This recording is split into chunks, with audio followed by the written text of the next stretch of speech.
have to change like that. Right.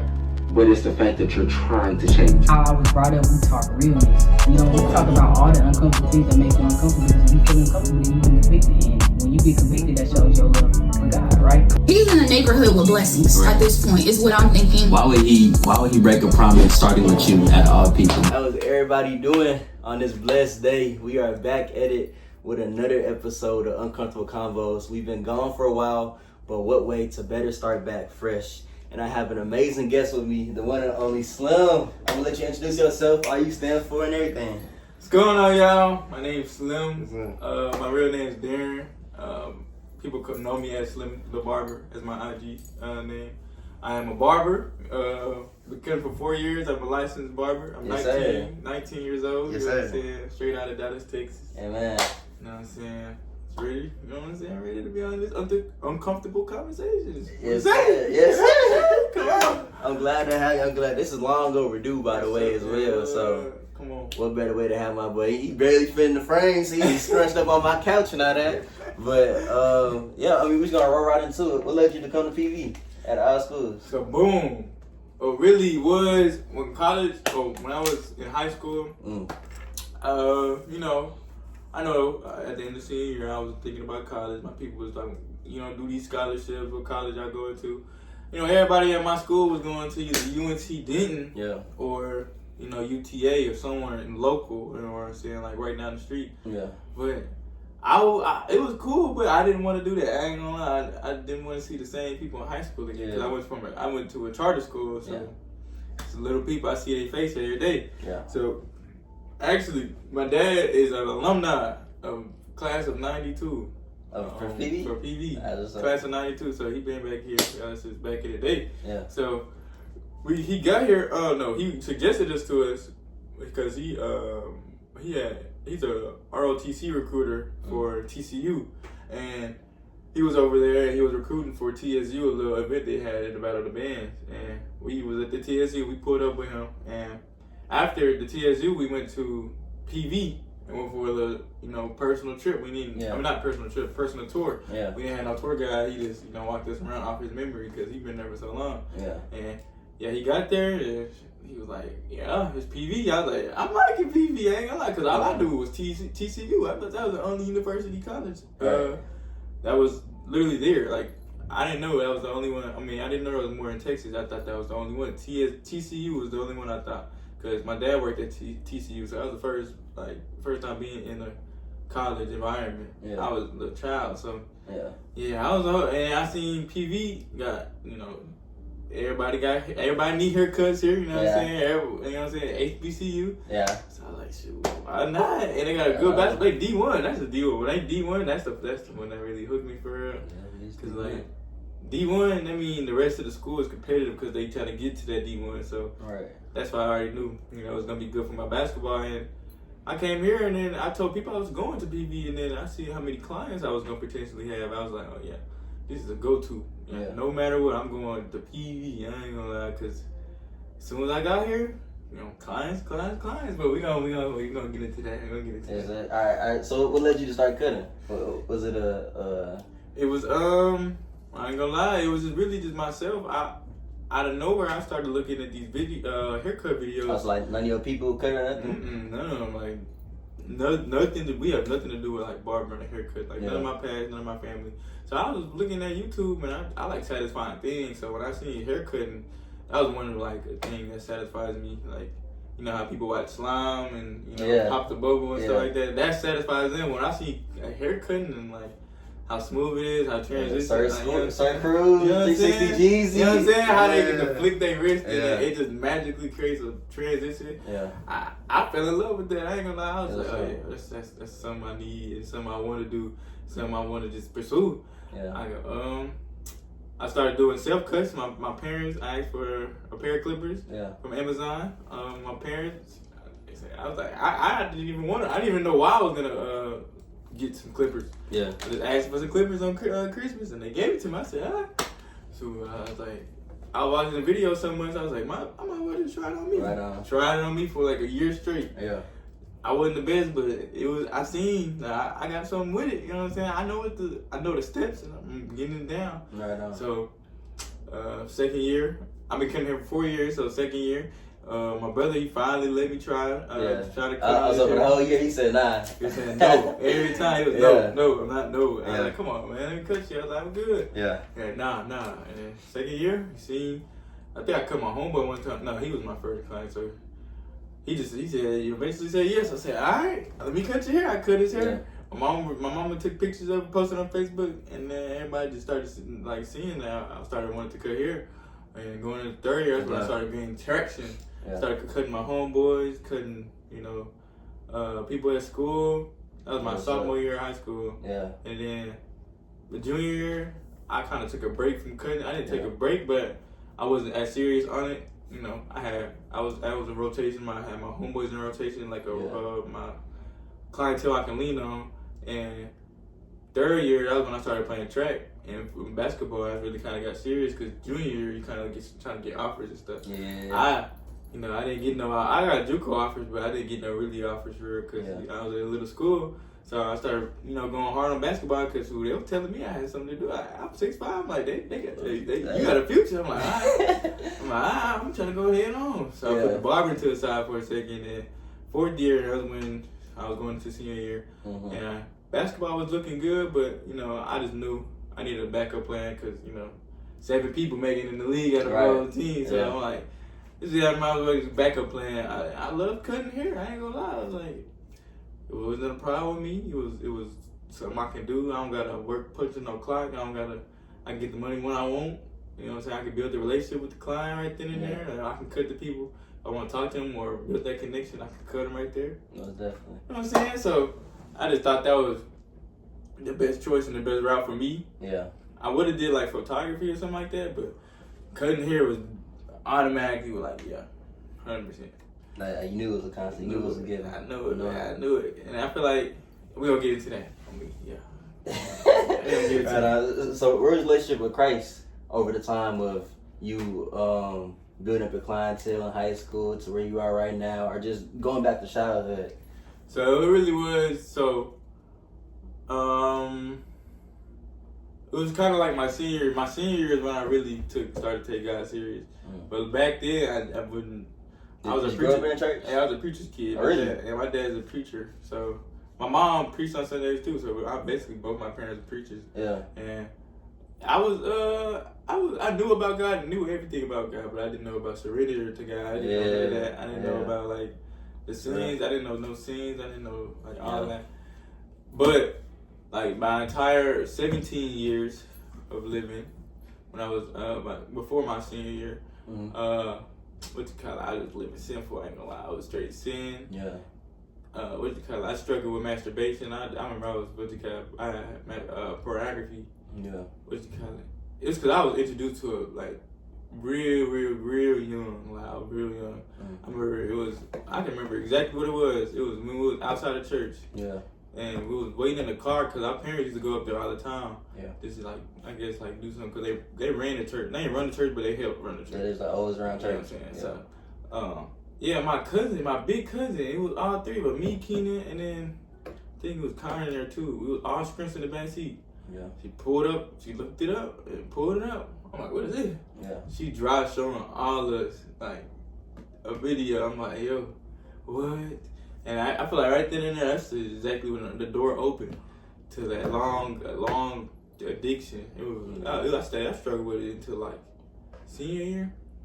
Mm-hmm. Yeah, the senior year is when I like completely, because I used to do it every day. Yeah. It was bad because I didn't find any fun in anything else. Like, I remember I used to get home from school. I wasn't depressed, but I was like, I was living just simple, like sinfully, when I willingly sinful, like willingly sinning. So just day by day, you know just comfortable. I was comfortable in sin for real.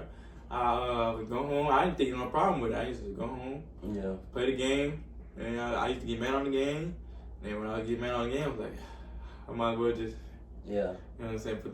Go to the restroom, right now, put my controller down, boom. Then I'm like, dang, like I always have conviction right after. Yeah. But it was really when senior year came around, I started watching a bunch of.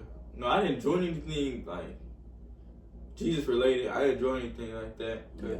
that's when we started to move. We moved to Waxahachie, so we moved far away from everything. So it was really like an online thing. Yeah. And Are you was online for senior? Not with online, but we drove to school, but like related to Jesus. Like I ain't do nothing like outside of school. Like you didn't seek no physical community. Yeah. I ain't do none of that. Like how I'm in Chi Alpha now and stuff like that. So I ain't do none of that. And then my senior year, that's when I started watching a bunch of videos, prophetic videos, and I was very interested in the industry. Not the industry, but I was very interested in no, that was later on. I was very interested in why, like how the world works and how people will act. Cause I'm an observant person, so I always think or wonder why people act like that and why people act a certain way. Yeah. What you call it? Yeah, that kind of got me got a deep dive into Jesus, and it was like on TikTok or something. Yeah, or TikTok. Find on the videos. And they started. Yeah, I started seeing rapture videos. Yeah. What you call it? Hell experiences. All that. That really opened my eyes. It really clicked in me. Like, oh yeah, this is serious. Like this ain't no joke. Like this is how really life is. And then that's what led into when I was going to PV, Summer Bridge. I was on fire for God. I was straight on fire for God. I don't know what happened. I think I was just going to prayer, but I was just so happy, I guess. Yeah. And I was just on fire for God. Like I was like, I didn't understand a lot, but I just knew if I had faith in Him, I'm good. So I was on fire. I'm praying. I'm making them. I didn't make the videos yet, but I was writing a lot of my notes. I was taking notes in my Bible and everything. And then I got to here, first semester. When I started getting my getting my word way more, and started really understanding, and I started getting into the industry and how the industry works, and how the devil runs the whole industry. I started realizing how the world works and how the world truly works, and how everybody being deceived, basically. Everybody don't realize they're being deceived, but they getting deceived, and it's crazy because it said all in the Bible, and I didn't know that until I read and did my research. So when I started doing my research, and I seen. This is all written out before this even happened. So it was like how everything that happened in the dark would come to light. And they say, nothing new under the sun. And they say the truth would be shouting on rooftops, all that. Man, I was all them scriptures, bro. I was like, yeah, this is serious. So I started watching a bunch of conspiracy theory. Is that the word? Conspiracy theory videos. But it was real. It was like literally about Freemasonry, like how people join into Freemason and realize that they're worshiping the devil. But they disguise it with like pagan gods and stuff like that, and they disguise it that these gods these gods think that they're worshiping like this big people, but at the end of the day, it's Satan. So I started realizing like, dang, so it's really like pick a side. And when they say in the Bible, it say. If you're not with God, you're against Him. Exactly. So that's I why was going to say that. You know what I'm saying? So I seen it. You either with them or against them. You can't shatter the fence. So I'm like, so if there is a Satan, if Satan's a lot, like really there, and they're worshiping gods that relate to Satan, the demons that they're getting they're praying to is worshiping Satan. They're worshiping Satan. So I'm like, if Satan's there, why not God? Like God is there. Like what are you talking about? So if Satan's there, like what? Hey, how you gonna say God's not there and they worship a whole like Satan? So I'm like, you're right. There ain't no way I need to be walking around this earth. You know, everybody happy gilly gaggy. You know what I'm saying? Everybody programmed to say the same stuff. Not the same stuff, but just think the same way. You know what I'm saying? Think the same way. You know what I'm saying? Move the same way. So they all programmed. We've been programmed our whole life through the school systems, through, you know what I'm saying, how we got to prepare for a test. The test that we prepare for and the information is all written out. Like, it's all deceivable. Like, it's not real. So, all that stuff, you know what I'm saying? So, we've been programmed our whole life. So, we got to this point where we out of that school system and we're in the real world. So, we're going to rely on what we learned from the school system to move around our everyday life. And that's why people don't realize and take it serious or realize how serious the spiritual warrior is, because, you know, everybody acting like it's peaches and rainbows outside because that's how they lived up on it. They lived up as that peaches and rainbow. They want to lean on that peaches and rainbow lifestyle and living. And that's what the world, that's what the agenda they push, the world. They push it real hard. They say the devil is the ruler of this earth, right? So he's gonna do everything in his power to make you feel comfortable or where you are. So like I found that real interesting how you're basically coming to God and coming to Jesus moment was you seeing all the hindsight and the flip side of how the kingdom of darkness realized and works. So you got to see if they have power, just imagine the power of God and the power of Christ that they have. So that, I find that really real interesting. Because if the demons they shake to the name of Jesus, what does Jesus have? Right. You know what I'm saying? Like, I want to know. So you went into like a deep dive of who Jesus was and the power. Okay, that's why I read. First thing I went to was straight to Gospels. I was like, Because when I previously last semester, I was previously reading the Bible before I got into all this conspiracy theory stuff. I was lost. I read Matthew. Everybody tell me, "Oh, you gotta start with Matthew. It's smart Matthew. Start Matthew." You know what I'm saying? I knew the parable and all the Mount, the Sermon on the Mount, all that. Yeah, I loved it. After that, I'm like, I'm jumping between books. I'm like, what is going on? Like, I'm supposed to be having a relationship. I'm supposed to grow a relationship and be intimate with Jesus, and I'm over jumping books like it's a comic book. So I'm like, I can't do that. So I'm like, I gotta read all the Gospels. And I'm still doing that now. I'm reading all the Gospels, and I'm getting I'm taking notes on every chapter, like deep notes every chapter, and taking deep notes on every chapter, and then getting to that point where I can get into the Book of Acts and the letters, so I can take notes and apply it to my life and understand it. So understand it and apply it to how Jesus is. Because if I fully know Jesus and fully know how he acts and fully know the parables and understand all the parables and understand why he said the parables in the way he said, I realize all that, and then shoot, I'm good. You know what I'm saying? Like a whole different way. You know what I'm saying? Like I'm just rely on straight wisdom. Like I rely on God's word. Like once you know something's right, you're gonna stand 10 toes behind that right. You know what I'm saying? You're gonna make sure that right is applied and not suppressed. You know what I'm saying? Most definitely, because the world we live in today, you either standing for lies or you standing for truth. Ain't no really middle ground between those two. You're either compromising or you're either standing 10 toes behind the truth. And that's what I'm trying to get to. I'm trying to get, I'm trying to get to that journey, or get to that part of my journey where I stand 10 toes behind that faith. I don't compromise. I don't dumb it down. I don't sugarcoat for nothing. Like that's what's up. That's what I'm trying to get to. But and you definitely get in there. Just from the course of me knowing you since first semester to right now, like I can see you. It's a joy. Like y'all, like you 6'5", you tall, you always been it down. What's up? What's going on? It's like always joyful, always have a smile. That's nothing that comes from the Lord, bro. Like you even just moving around the way you move is a testimony for somebody else. And the more you grow into Christ, the more it's going to just manifest itself. The more it's just going to exemplify to anybody else that's walking by. Someone can have a bad day. They can see Slim riding around on his scooter. He's probably saying, "What's going on?" And then it's gonna be green and good after that. So just continue to lean on him, because that example you gave me with at church, Jesus having a sword going out. But the more you come to him, the more you killing off yourself. It's saying James chapter 4 verse 7 through 8. You killing off yourself. The more you draw near to him, the closer you draw near to you, and the more y'all combine as in one, that one vine, you producing fruit. And the word say we know them by their fruit, and I can definitely see I'm seeing your fruits grow and flourish by the days. Man, I appreciate that. I'm just living on, bro. For real, man. I really do appreciate that. Yeah, seriously, like I really do think sometimes I always think I can be a inspiration to people. I can really inspire people through my through how strong through how strong my faith is, and showing my faith and my faith radiating off of me, because how strong my faith is, and I'm so close to God. I'm so in His Word. You know what I'm saying? God's light can't be dim. So like it's gonna shine through you. Like that's what we are. Like that's what angels are. Angels are God and the angel, and God's light shining through the angel. So the angel looks light, but it's actually God's light. Right. So that's why I look at it. I'm like, dang.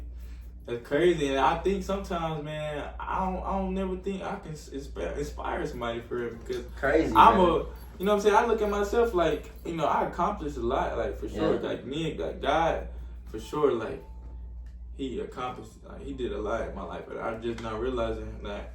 I'm always thinking like, I'm not always a prideful person. I'm definitely a humble person. Man. I just be thinking sometimes like, dang, like, I have everything handed to me in my life, so I never really give the credit to God. When I thank God for real. I always thank God, but I just never realized that.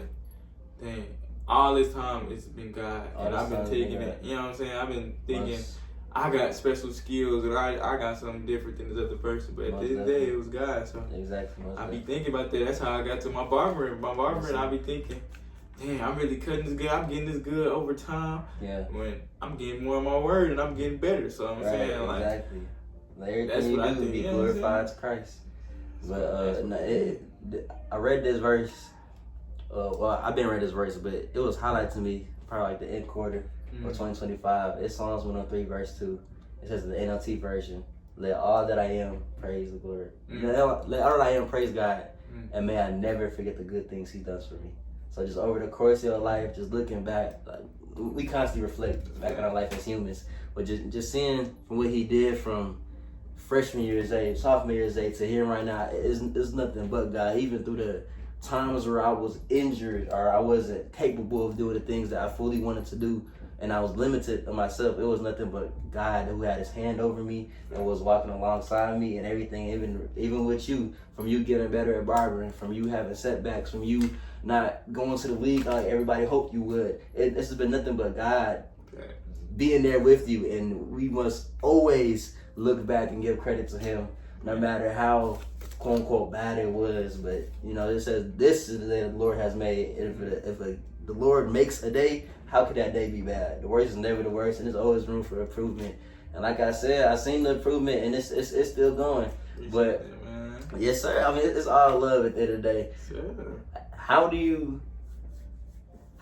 factor in and incorporate your faith within your influence, with you cutting and with you being, you know, a figure around campus? I incorporated right now. Like I realized I've been thinking about this as well. Like it's something I've been pondering on a long time, and I got to a point where, you know, I had to realize I can inspire people myself. I can inspire people. People sometimes look up to me, and I never realized like that's possible because how young I am. But I never realized like ain't nothing wrong. Like age is nothing. So I be thinking like, I can inspire people too. You know what I'm saying? I can inspire people through my, you know, leading by example. I never realized that I can lead by example until now, because you know we have an everyday life. We're adults now, so like we have schedules, we have patterns through our day. So you know the way we live is very, very, you know, it can be an example and help somebody in a long time. So I want to get to that point where, you know what I'm saying, I can lead by example. You know what I'm saying?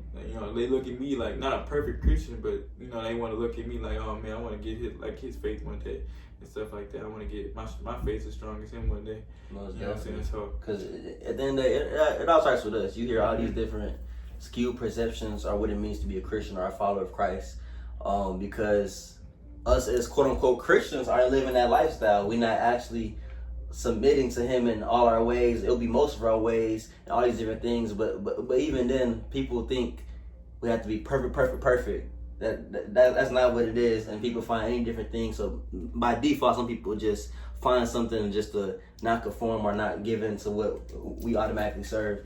But on the hindsight, it just comes with false living. You know what I'm saying? It says in 1 Corinthians chapter 9 verse 27, I discipline my body and bring it into subjection, lest when I have preached to others, I myself should become disqualified. So I can't be all this, or I can't be all holy on Instagram, but when you see me in person, I'm up here cussing up a storm or doing things contrary to what I just posted on my Instagram.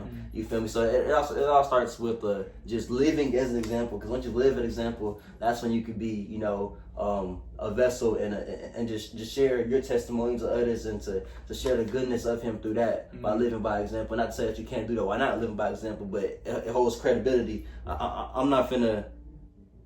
I'd rather taste your food if you cooked it and tasted it and how your partner tasted it, rather than you just cooked it and said, it's my first time making it. Like, just try it. Not to say I want to taste it and want to be as credible, but you tasting it and having your partner taste and saying it's good and you giving it to me, bet it's cool. So we must discipline our body and just, it all starts with us at the end of the day, having an inward submission towards Him to have an outward display it for everybody else. And how would you say that you battle the two? Not battle the two. what's the word? Balance? Yeah, balance. I said battle. How you feel like you balance the two? Have you ever felt that you put cutting hair or playing basketball over God in your relationship with them? Most definitely. When I came to PV, first of all, I was on fire for God. I was Summer Bridge. I cut hair, but nobody knew I was a barber yet. You still been your clientele. I was definitely still outreaching to everybody. Yeah. You know what I'm saying? Let me cut you when school started. Let me cut you here. Let me cut you there. Because Summer Bridge was busy the whole entire day. Mm-hmm. So that's why I was so deep in God. That's why I was so close to God, so intimate with God, because, I had nothing but time for him. You know what I'm saying? Yeah. So I was just, giving him straight time, I didn't know how to worship yet, but I knew playing gospel music and being in his presence would definitely, it would heal me. So I was going Summer Bridge. We had a bunch of time, and we had a bunch of time, and I didn't start cutting until the beginning of school. When the beginning of school came, that's when I, got straight booked up. You know what I'm saying? People was waiting on me because of how much I clientele. First semester you was booked crazy. You know what I'm saying? First, you ain't had no life outside of cutting. Crazy, bro. So I was overly promoting everybody. You know what I'm saying? Slim to Bar, say Slim to Bar. I printed out a bunch of flyers, posted it everywhere. Handed out my flyers. Yeah. I was on it. You know what I'm saying? Came around first semester, beginning of school, first couple weeks, everybody went their first day of school cut. Yep. I gave them all, you know what I'm saying? I'm cutting from, what was it? Straight 10 a.m. straight. Wake up at 10 a.m. That's that week when we didn't have school. Yeah. It was I think Panther Camp. The week before school? Panther Camp. We had no school, so boom, I'm cutting to 10. After I get out of Panther Camp, straight. Probably 4. I take a break. I step out of Panther Camp 4 to 7. You know what I'm saying? I'm cutting to, 11 o'clock, 12 a.m., 1 a.m., 2 a.m. He coming in at 1 a.m., you know what I'm saying? I'm like, God, leave, boy. I'm over here going crazy for no reason. I'm over here I'm not gaining anything. I'm gaining a little bit of money, but I'm losing my experience. This is a one-time thing. I'm a freshman. I'm just not getting to college.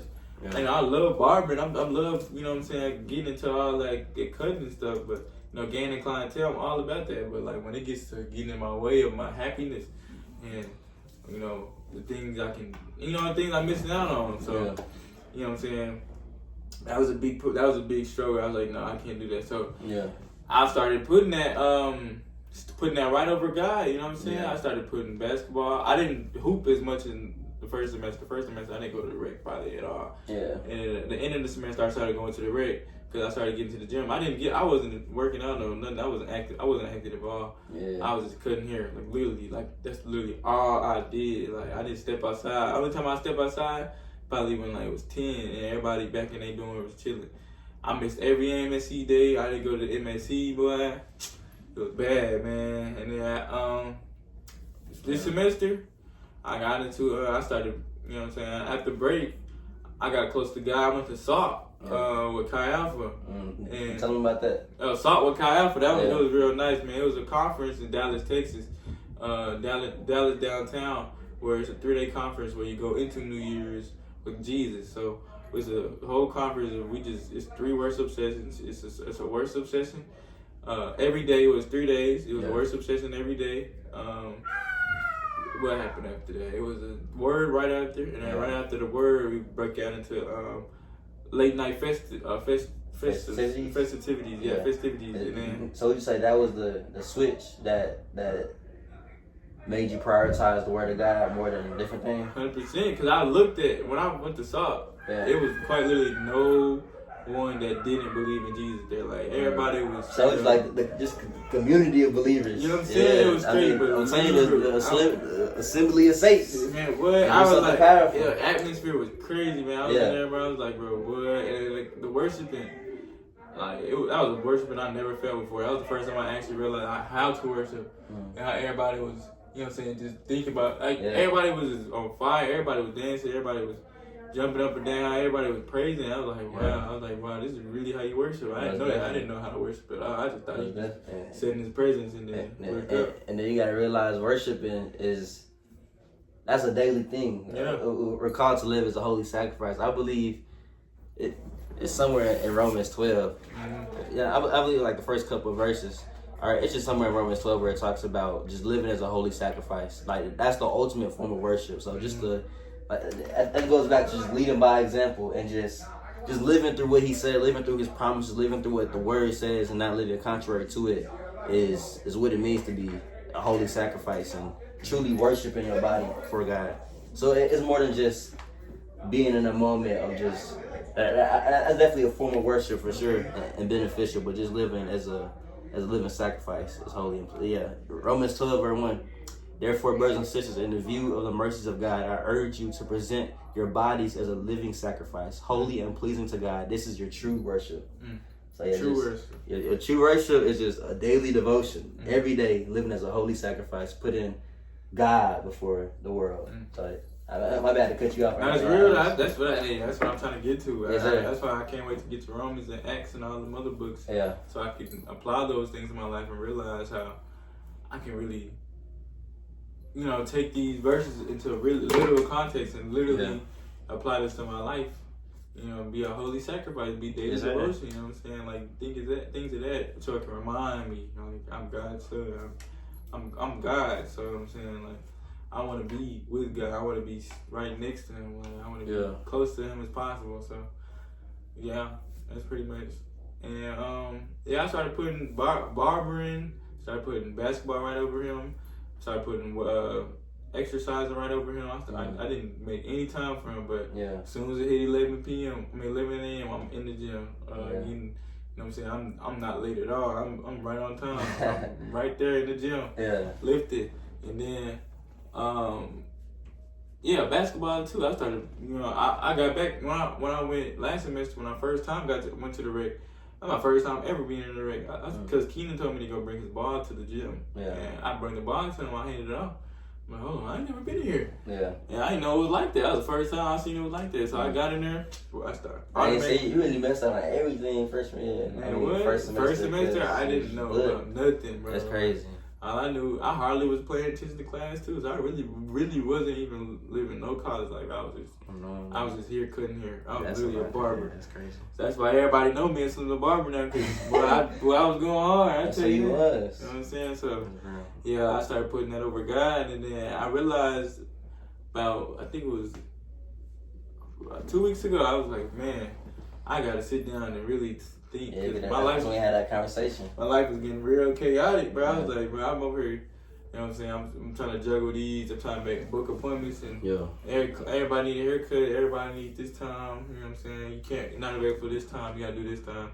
And I gotta switch up my calendar. My calendar all messed up. I don't even have a calendar written down yet. I was just putting stuff, keeping track in my mind. It was a lot, man. I was like, bro, I can't do this. And that gave me a lot of flashbacks to last semester. Because last semester I didn't really want to be in that mindset, because I was in that mindset, but I didn't know it was wrong because I was so new to college. So I knew that was not a good mindset to be in college. Now, reflecting on it, and I just knew I can't do this. And I knew at the end of one thing I came to after reflecting on myself last semester. I was like, I can't do this without Jesus. Like, that was the only way I can do it. Like, Jesus is the only way I can pursue and succeed. You know what I'm saying? Like, it might feel good, it might look good, but at the end it's gonna lead to death. Cause like I'm not doing it without Jesus, because I'm gonna fail. I'm gonna fail. Like, I'm not gonna do it the right way. It's not gonna be the ultimate right way, the true right way. So definitely. That's why I was like, I gotta walk with Jesus. Like, I gotta let Jesus take control. I always try to do it myself. I was like, I gotta let Jesus take control. So. And it's different when he go before you. You know what I'm saying? Like, I'm trying to tell you, I gotta let him take control. I can't do this no more. Yes, sir. Boom, I didn't do it no more. Let him take control. I took a break last week of cutting just to analyze my schedule and get everything under control. Get my relationship back good with him. I started getting my word way more. So we're doing way more, you know what I'm saying, writings, and I'm trying to get to my lessons. I'm writing down some lessons now, but I'm getting back to my posting, because I know the world, a lot of the world doesn't know about Jesus, and it's kind of crazy, because like they don't know the true Jesus. They don't know the true Jesus. Yeah, that's what it is. They don't know the true Jesus. They just hear about Jesus, and they just they've been in churches and they've been in these little money hungry churches and they think that's who Jesus is, but it's not. Exactly. Just going back to your testimony, and mine myself. Like I said, I was always raised around. I always knew of him, but I didn't know who he was. Exactly. Like it starts down to relation. Just definitely, bro. But I appreciate having you. I know you gotta go in a minute. Yeah, you know it, it's man. cool, but appreciate being out here, man. You blessed me. I hope it's blessed somebody else. Man. And I mean, it was just amazing hearing your testimony Man, and just having it unfold before my eyes. God really placed me here in this building for a reason. Not for real. That was another thing right there. Zay, I looked up to Zay and Kay like big brothers. Like I had a big brother, but he wasn't as growing up. He wasn't as with God. Like he wasn't focused on God. He was living any way he wanted. But he recently, a year ago, he got baptized. So Amen. He just now is living for God. Now he's on fire for God now. Insane. But now like me being in this development process. It kind of reminds me back to how my childhood was. Like, I'm just growing up around people. But me, the first semester, when I first hang out, I first met you and Kay, I was like, yeah, these my big brothers. Like, they teach me everything. Like, this is crazy. I love being around these people. Like, these people really, like, my brothers that I never had, real brothers, like, that can lead me for real. Because I ain't had nobody that lead me. I really leaned on myself, but I just picked up some things from my brother, but it wasn't valuable, to God. And y'all teaching me the right way. And y'all always keep me on track. Y'all always, show love. And I'm like, yeah, they accept me just like a family member. So I'm like, yeah, these my brothers right here, man. So appreciate y'all for having me, man. You know it, man. It's all love, bro. Yes, sir.